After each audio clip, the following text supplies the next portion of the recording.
Hello, everyone. So good to see everyone here.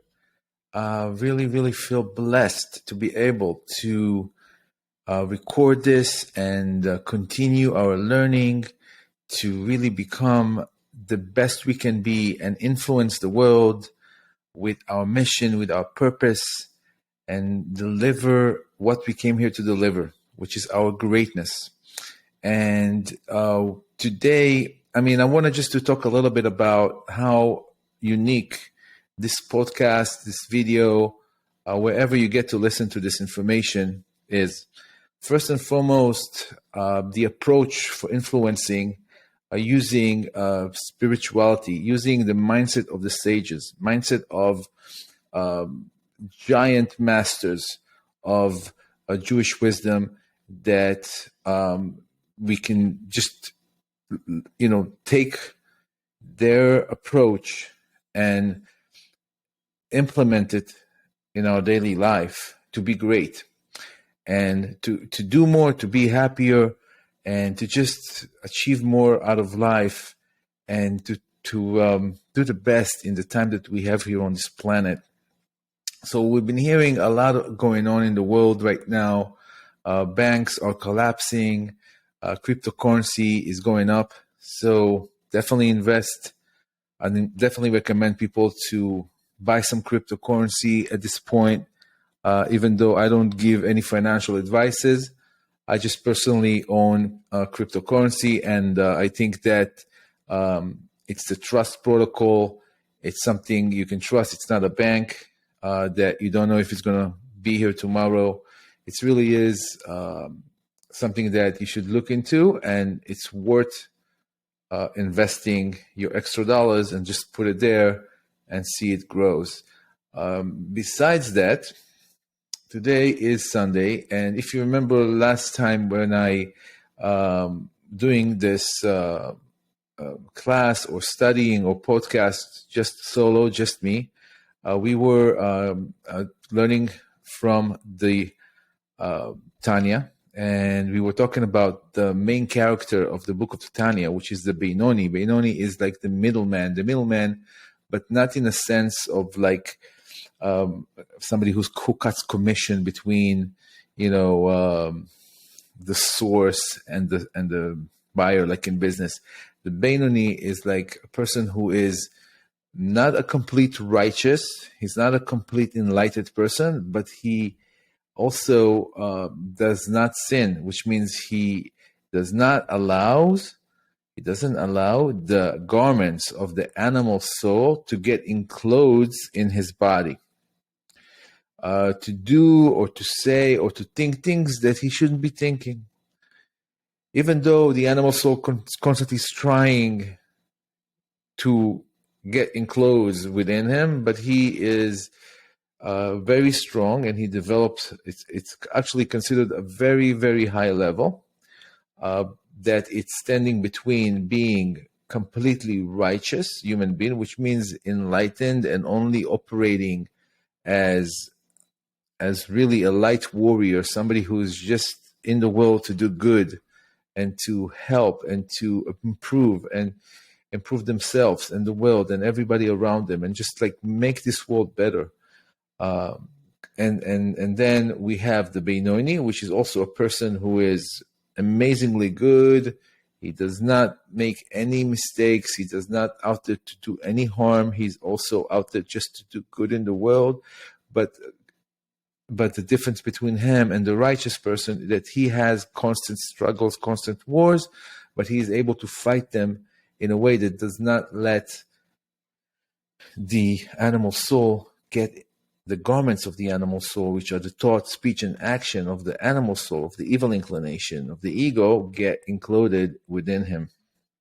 So his animal soul just stays there, and it doesn't really have any effect on him.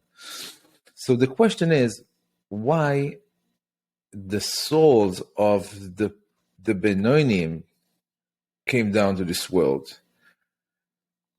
Just to fight, all day, it does not make really sense. So is this is what we have to do to to better ourselves, but to constantly keep on fighting, but hopefully not to fall into the trap of the animal soul, God forbid, and to wear the clothing, the garments of the animal souls. So we don't want to do that, God forbid. But in the previous chapter, the Alter Rebbe explains that the war of the Benoni in the animal soul is to not let her control his mind, his thoughts, speech, and action. And just by doing that, he is making the world a better place. And the Creator loves that. The Creator just loves to see a human being who is able to conquer his desires, who is able to conquer his selfishness, and he is all about making this world better. And it's not just like that. He doesn't just do it. This is not the only purpose of it, but also it's the idea that he's fighting and he's winning, and he's a winner. And when the godly soul wins, he says here that that the animal soul does exactly what the godly soul wants and asks for it, and the animal soul wants to take control over the ego, over the animal soul, in a way that they both, are standing firm, yet the ego and the animal soul are bound, or are listening, or under the influence of the godly soul. And then he goes on to continue that this is the comfort. This is the comfort of being a Benoni. It's the comfort that you are a winner. You're able to win. You don't let any negativity penetrate into you. You are very selective on your thoughts, on your speech, on your actions.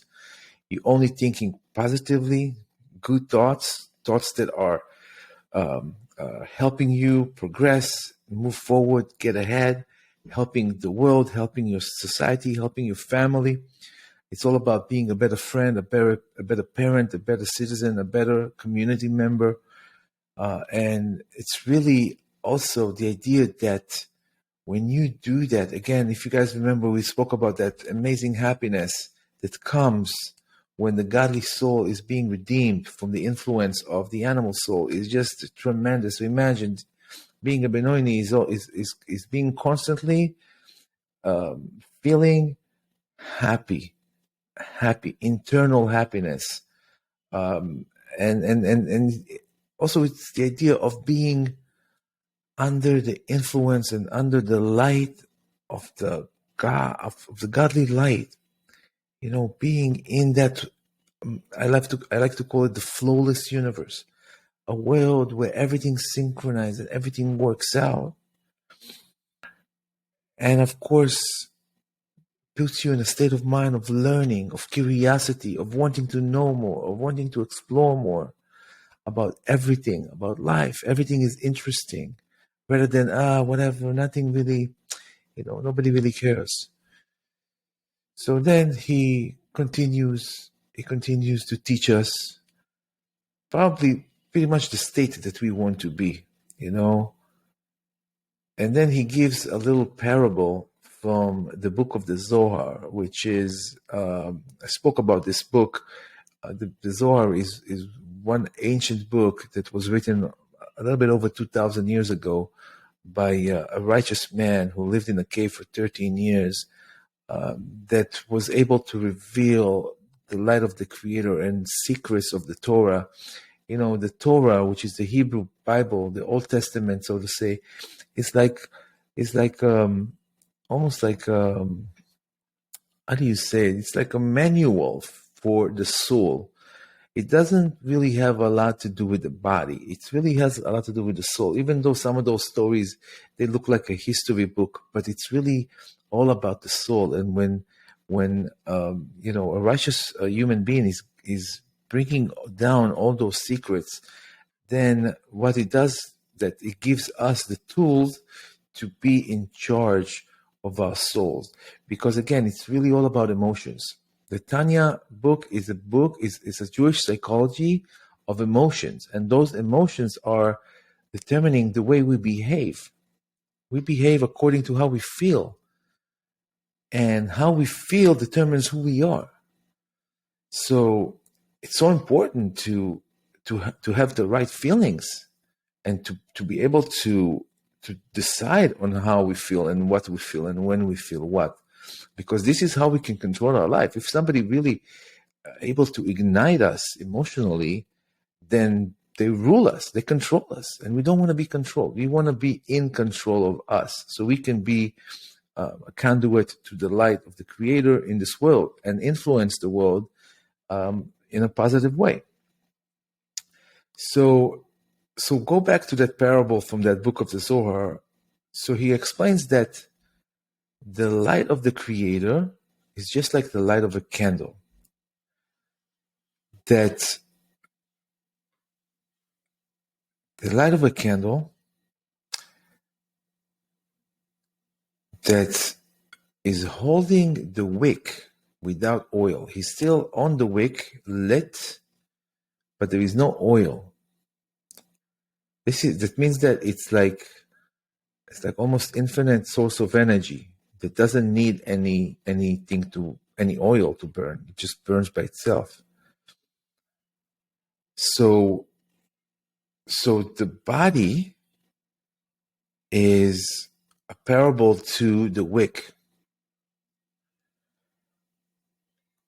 and the soul is the light, and the soul, the oil that keeps that light burning is actually our good deeds. So when we do good, when we think in a good way, what happens? Our soul is lighting up our body, just like a candle, but without oil. The oil that brings that soul to burn is our good thoughts, speech, and actions. And that's the oil. And it's not only that the soul, it's not only that we get our soul, that it's an actual part of the Creator. If you can imagine what the Creator is an infinite, godly, endless being. And then there is a part of that is ours, that can come to us, that was designated to us, which is our soul. And the soul becomes like the oil for the wick, which means that the soul, the godly soul, it's like an oil that makes the light goes. And this is really, really deep stuff over here, because he says that the oil, the body is like the wick. So the nature of fire is always to go up, and it doesn't hold down. It doesn't go down. It goes up. So it just holds the wick, but it always goes up. And he says that a fire that comes from the wick alone doesn't bring like a bright, clear light, because of the wick. The wick is exactly the opposite of the fire, and this is why you need an oil. This is why you need oil, because oil is it's the substance that turns into real fire. You know, if you just see a flame without oil, it's just a very weak flame. But once you put the oil, it shines like wow. And this is why the body cannot be designated as oil for the light that is residing within us, because the body it doesn't. In reality, the body doesn't have a light of its own. But the soul, because the soul is a godly part, and is a godly spark from above, it could turn into the light of the Creator, and it's able to dwell within the human being, within the person, and to light and to light like an oil. So the question is, why do we need to do good deeds? Why do we need to do good deeds? So the good deeds will be the oil, right? And the Alter Rebbe explains that the soul of human beings, even a righteous person who is like glued to the Creator,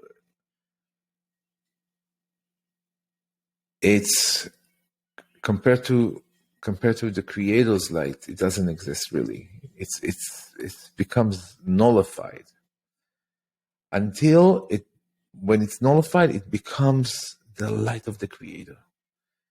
It doesn't become separated. It just turns into one with the Creator, which is an amazing concept. And this is deep stuff, this is deep stuff. And I think that the reason why I'm actually making a YouTube video about this, because the world is ready for this. The world is ready to understand exactly what's happening with our soul. Because that's really the most important thing, because our soul will stay here forever. So to continue that, so what happens? We do good deeds. That good deeds becomes like the oil. That oil keeps our soul. Our soul is always it's always there, right? But it's burning very lightly. But our good deeds make it bright, make it shine, right? Just like real oil of a candle. Okay, so he keeps explaining, for it to become completely to the light of the Creator, it becomes one with it, because it nullifies compared to its light. So it just gets to be, it's called ayin, which means completely nullified to the light of the Creator, and it becomes one with the Creator. There is another, it's not from the Tanya, but another parable to understand this. Just think about your soul as a drop of water that falls into the ocean. I write this in my book. A drop of water that falls into the ocean. What happened to that drop of water? It becomes the ocean. And this is the same concept. So also to understand that we're not a drop of water in the ocean. We are the ocean, the whole ocean in one drop, which means once we become one with the Creator, we really become one. It's just like, imagine a cell in a human body, the cell of in the human body. If it had consciousness, what does the cell feel? It doesn't feel itself as a cell. It feels itself as the whole body. It's the same concept. So instead of us feeling ourselves as a separated thing, we feel like we are the whole body. We are connected. We become one with the Creator, with this consciousness. And then he just continued to explain that, that feeling of once the emergence or the to become one, and that nullification that happens to our soul and becomes one. Just like explains it as an amazing, tremendous love and connection and pleasure that it's unprecedented, because it's you can actually feel the love and the pleasure from godliness, which is considered a very high, elevated level. But he says that even though you feel that it's the highest level, it's not really the highest level. The highest level, because he explains that your soul doesn't get completely nullified in reality, and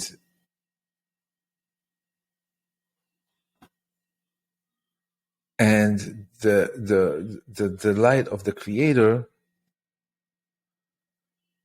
it's a separate thing. So you have to have that awe.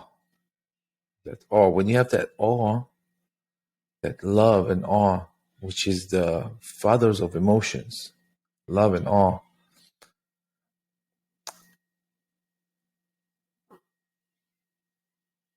So he explains it that this is what God wants from us.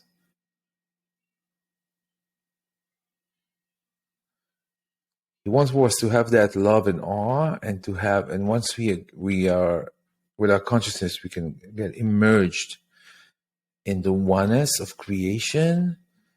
Then we feel that tremendous, love and pleasure of being one with the Creator, which means loving everything, loving people, loving life, living a life of gratitude. When you're grateful for everything, for every breath you take, for every step, for every heartbeat, life just becomes more pleasurable, because everything else is bonus. Everything else is bonus. You don't see yourself as like, I need to get more. So I have enough. I am enough. Everything beyond that point is just extra love and extra embrace of the Creator. So basically, why is all of this happening? Because the Creator wants us to do good. He wants us to win the war against the evil inclination, the ego, that selfish mindset, and He wants us to be altruistic, to be more giving, more loving, and to win the war, not to let the animal soul get included within us and rule our life. That's what happens, to many people, unfortunately. You don't pay attention, you let your soul just run out, and then before you know it, you are under the control of your animal soul, and you are acting very animalistic. Your emotions are completely off. And then you're like, oh, why did I stay there? Why did I go there? Why did I do this? Why did I this? Why did I that?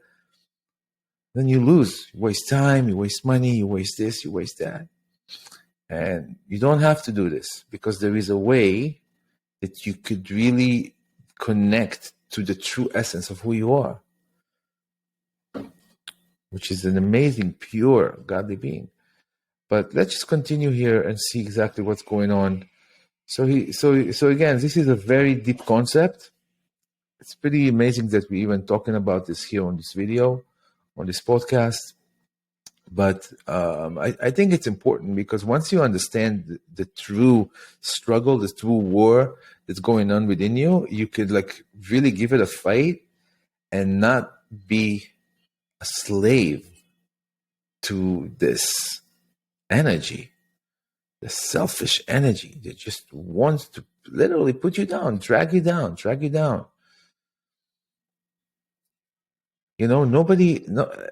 Selfish people never really wins. Nobody. They have to eventually, fight it. And this is when true happiness and joy and pleasure, becoming part of the oneness of creation. What could be better than this? And then living your life from that point of view, from that consciousness, influencing the world from that consciousness. Whatever you're going to do, you're creating content, you're going to your job, you're talking to your coworkers, colleagues, spouse, children. When you come from that point of view, you really are living life to the best of its ability, to what it's meant to be. And then everything just works out, because you're entering a flawless universe, a world that everything's synchronized, and you're going to find your mission, and you're going to find the right people who's going to be there for you and help you to get to where you need to go. And we're going to continue now. So he talks about, I don't want to elaborate too much, because this is way too deep, But the bottom line is that we want to become one. We want to become a part of the oneness of creation, and we want to, be able to consciously nullify ourselves into it and be it. It's about not about thinking it, wanting it. It's about being it, letting it. Let the drop fall into the ocean. Let us be the ocean.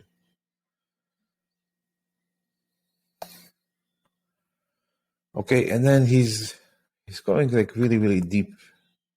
Really, really deep. And I don't want to go too deep again. I don't want to go too deep. Let me see where we stand right now with the time. We're already 25 minutes in, which is pretty good. I think 25 minutes is pretty good. We might stop here and then continue tomorrow. But let me just see a little bit more of what the Alter Rebbe is trying to give us here.